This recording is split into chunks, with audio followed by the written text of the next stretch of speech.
we heard a very informative, fully loaded with perspective session on India's role for future energy. So perhaps, since it's an opportunity for me to interact with you, the biggest challenge, and in fact the word leaders are trying to address right now, is how to finance the transformative goals.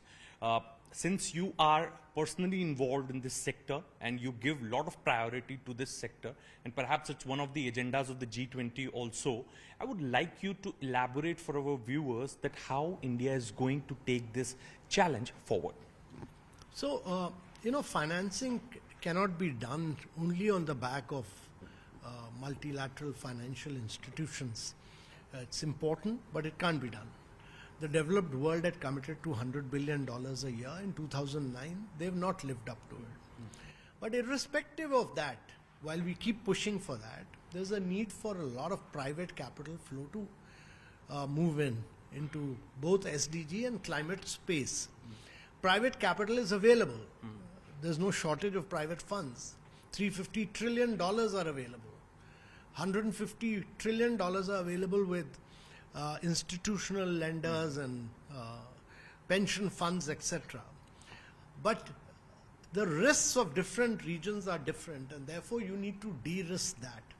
That should be the role of multilateral financial institutions by actually bringing in new credit guarantee schemes. You should have first loss guarantees, you should have credit enhancement, you should have blended finance. Completely new instruments need to be brought in. And instead of doing direct lending, there should be this indirect lending, which will enable 20x money to flow in from private sector once the multilaterals have provided credit guarantees to it. Okay. So my next question is on a very interesting topic, that is of a global south. Sir, in fact, India has been championing the cause of global south. We saw that how James Marape, the Prime Minister of Papua New Guinea, touched Prime Minister's feet as a mark of respect. We also saw that how the entire the nations from the global south have agreed perhaps in a way to follow India's leadership, sir. Since you are the Sherpa of G20, what are those responsibilities which we are carrying on our shoulder as a country when it comes to doing justice for these Pacific Islands or perhaps some other countries in the global south? No, our responsibility is towards all countries of the global south. We are the voice of the global south. And the Prime Minister especially asked us to emphasize that. There's a challenge of global debt, there's a challenge of climate finance. All these issues, we brought them center stage. There's a challenge of sustainable development goals. All these issues have been brought center stage, and we're discussing them in every single working group. We are raising the voice of the global south in all these different working groups so that we can spearhead that agenda. And it's important because the world cannot grow in an inclusive, resilient manner without the global south.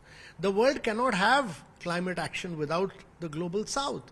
The world cannot have sustainable development goals without the global south. So poverty in one part of the world is impacting the entire world.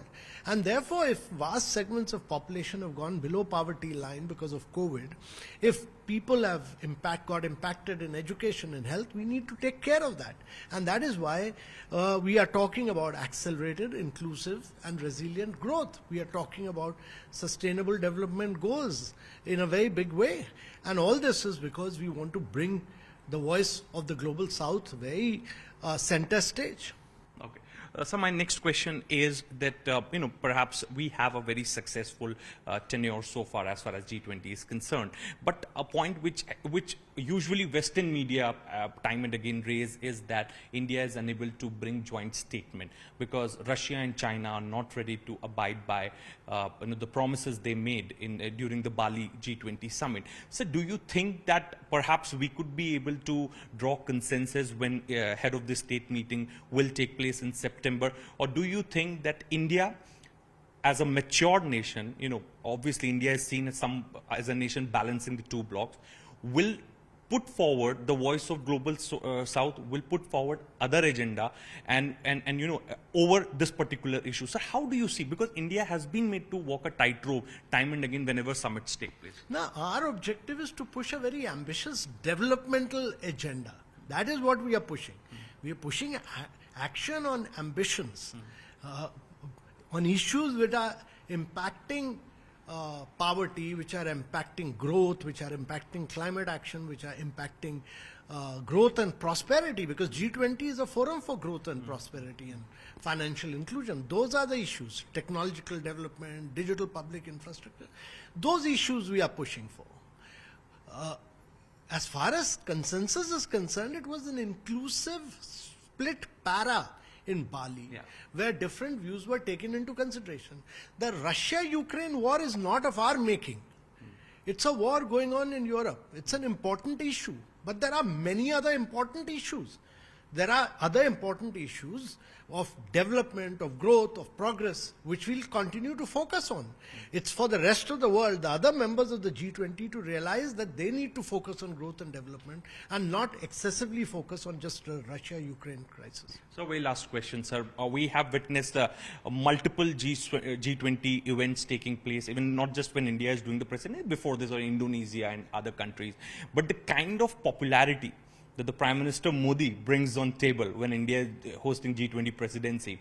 And I would like to particularly mention when Prime Minister Albanese calls him boss, at that particular event. Then James Marape touches his feet and, sees a lot of hope in him, and considers India as a reliable partner. Now Prime Minister Modi is all set to take a state visit to United States of America, sir. How much contribution that this particular visit will bring onto the table of G20 when the head of state are going to sit together? So G20 leader is the Prime Minister. Okay.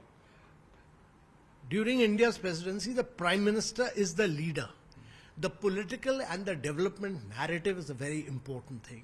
The fact is that we are a democracy. The fact is that we have a democratically elected Prime Minister who has won twice in general elections, whose credit ratings are the highest in the world. And that we have a very strong developmental agenda in terms of housing, in terms of water supply, in terms of electricity, in terms of the roads that we have built, and the fact that we are the fastest growing large economy in the world, and that we'll go on to become the third largest economy in the world. Now, these are important political and development narratives that shape your presidency, and that is how the Prime Minister's personal leadership will shape the narrative of G20.